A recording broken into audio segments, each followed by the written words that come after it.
Hey guys, welcome back to the channel. Today I've got something a little darker than usual and absolutely terrifying stories from the depths of the dark web. Now, I'm not talking about weird Reddit threads or sketchy chat rooms. No, this is real horror. These are stories of people who went too deep and didn't come back the same or didn't come back at all. If you're new here, don't forget to hit that subscribe button and turn on notifications so you don't miss any of the creepy content we've got coming your way. Disclaimer, this is entertainment purposes only. Alright, let's get into it. A few summers ago, my friends and I made the dumbest decision of our lives. We decided to explore an old abandoned circus outside of town. You know the type. Faded posters, rusting rides, and that creepy atmosphere that just screams, stay away. The place had been closed for years. Rumor had it that a clown there went insane and attacked a bunch of people. Some said he was caught. Others swore he disappeared into the woods, but honestly, we didn't believe any of it. It just sounded like one of those urban legends to scare kids. There were 4 of us, me, my best friend Jake, and 2 girls from our school, Sarah and Emma. Jake was the one who came up with the idea. He was always into that prove you're not scared stuff. And of course, we all went along with it. We showed up around 10 p.m. armed with flashlights and our phones. The place was just as creepy as you'd expect. Rusted gates hung open, like they were inviting us in, and the faint smell of mildew and rot filled the air. As soon as we stepped inside, it felt like the whole world went quiet. No crickets, no wind, nothing. "All right," Jake said, grinning like an idiot. "Let's see if we can find the clown's lair." I laughed it off, but I couldn't shake the feeling that we weren't alone. We started wandering through the grounds, weaving between broken-down rides and tattered tents. The carousel was especially eerie, with its cracked horses frozen mid-gallop. Sarah pointed out a funhouse, its colorful paint peeling like old skin. "That's where he'd hide," she joked, nudging Emma. We dared each other to go inside, and because none of us wanted to look like cowards, we did. Big mistake. The inside of the funhouse was worse than I expected. The mirrors were shattered, leaving jagged shards that reflected our flashlights at odd angles. The air was thick, like no one had breathed in there for decades. About halfway through, we heard it, a faint squeak like the sound of a balloon being twisted. "What the hell was that?" Emma whispered. We all froze, listening. Then we heard it again, louder this time. A long, drawn-out squeak, followed by the faint sound of laughter. Not the kind of laughter you hear at a party.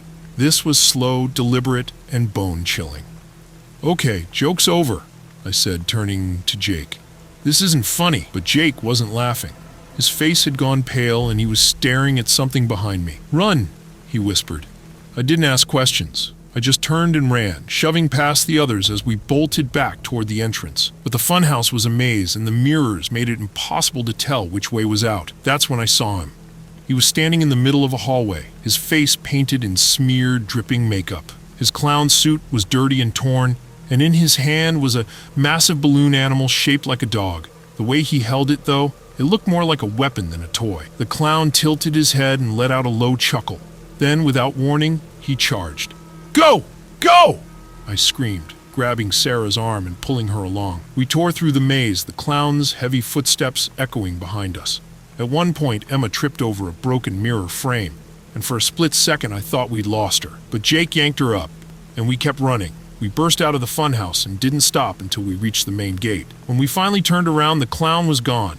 For a moment, we just stood there, panting and staring at the entrance. Then, from somewhere inside, we heard that same squeak, followed by soft laughter. We didn't stick around to investigate. We ran all the way back to Jake's car and sped off without looking back. To this day, I don't know if that clown was real or if we just let the rumors get to our heads.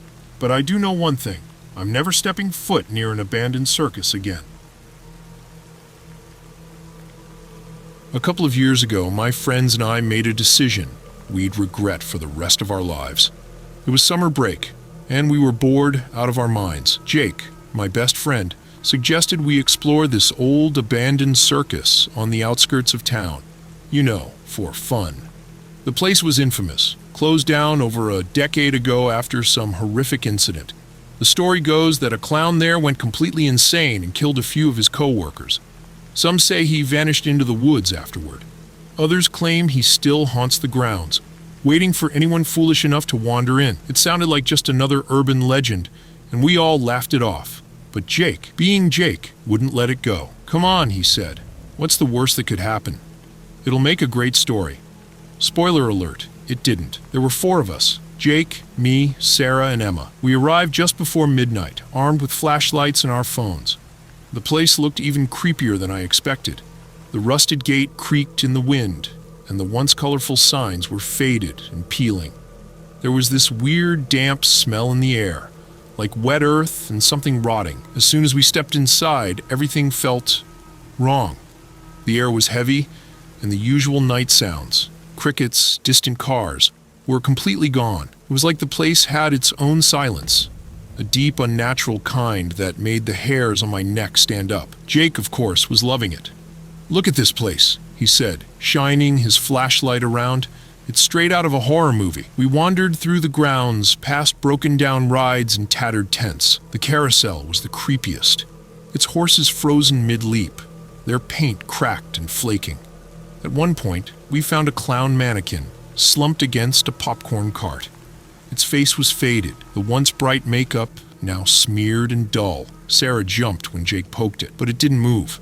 Still, I couldn't shake the feeling that its glassy eyes were watching us.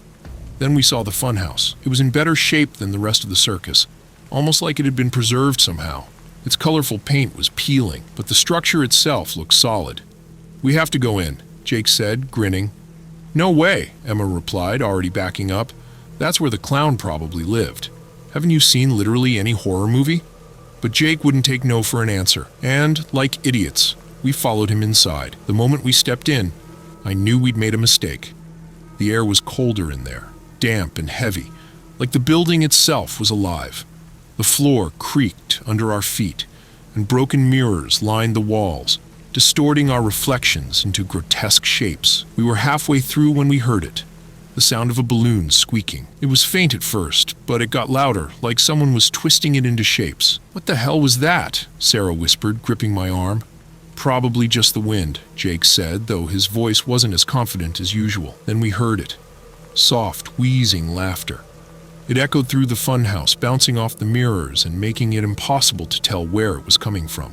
My heart was racing, and I could feel the others tense around me. "Okay, seriously, who's messing with us?" Jake called out, his voice cracking slightly. No answer. And then, from somewhere deeper in the funhouse, a low, raspy voice said, "You're not supposed to be here." That was it. We turned and bolted, but the maze of mirrors made it impossible to find the exit. Every turn led to another distorted reflection of ourselves, and no matter how fast we ran, it felt like we weren't getting anywhere. Then I saw him. He was standing at the end of a hallway, a twisted grin painted across his face. His clown makeup was smeared and cracked, and his suit was filthy, covered in dark stains I didn't want to think about. In his hand, he held a balloon animal, a dog, I think. But the way he held it made it seem menacing. He tilted his head and started walking toward us, his footsteps slow and deliberate. "Go!" I shouted, shoving the others forward. We ran, but the clown didn't chase us. He just kept walking, his movements jerky like a puppet on strings. That somehow made it worse. We finally found an exit, but just as we were about to escape, Emma screamed. I turned and saw the clown standing right behind her, his hand reaching out to grab her. Without thinking, Jake swung his flashlight, hitting the clown in the face. The sound he made wasn't human. It was this guttural, animalistic growl that sent chills down my spine. "Run!" Jake yelled. We didn't need to be told twice. We tore out of the funhouse and didn't stop until we were back at Jake's car. As we sped away, I looked back and saw the clown standing at the gate watching us. In the distance, I swear I could still hear that wheezing laughter. We never went back to the circus, and we never talked about that night again. But sometimes, when it's quiet, I think I can still hear the squeak of a balloon. And trust me, I wish it wasn't true. If you've ever had an experience like this, or anything creepy really, let me know in the comments. I'd love to hear your stories too. And if you enjoyed this video, don't forget to like, share, and subscribe for more chilling tales. Stay safe, and I'll see you next time.